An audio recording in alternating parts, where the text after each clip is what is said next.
You continue to make these accusations today, even though the committee has concluded interviews and conducted interviews and gathered documents that show the opposite to be true. The report you released yesterday accused DHS officials of, and I quote, illegal politicization, end of quote.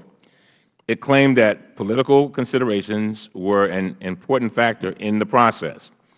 And without requesting a single document from the previous administration, the report concluded that the FOIA process is now, quote, more politicized than when President Obama took office. These extreme accusations are unsubstantiated.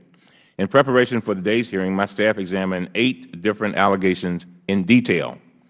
They reviewed the documents produced to the committee as well as the transcripts of interviews conducted by committee staff. We found no evidence that DHS withheld any information for partisan political purposes. We found no evidence that FOIA requesters received different treatment based on their political affiliation.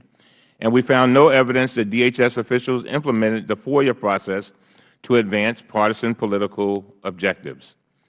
In every instance we examined, information was withheld only with the approval of either the FOIA office or the General Counsel's office.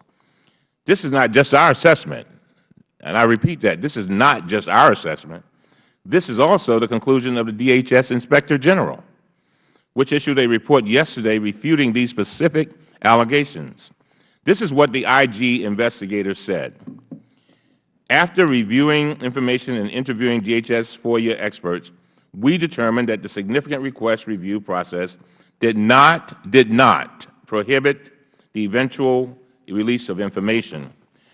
It goes on to say, none of this information demonstrated that the Office of the Secretary prohibited the eventual release of information under FOIA. Information we obtained from FOIA, the FOIA staff, and our review of documents corroborates this assessment. It goes on to say, no FOIA officer said that the requesters were disadvantaged because of their political party or particular area of interest, end of quote. Mr. Chairman, our committee has a great opportunity to help Federal agencies as they strive to achieve President Obama's high standard. But we also have an obligation to conduct oversight that is responsible and indeed fair. In the long run, as I've said many times, we are just as concerned about government running well as you are. And it is just as important to us as it is to you, because we are Americans too, and we want our constituents to be served well. That's what this is all about. This is the American way, the all-American way. It's not about a Republican way. It's not about a Democratic way. It is about the American way. And so with that, Mr. Chairman, I want to thank you again for holding this hearing, and with that, I yield back.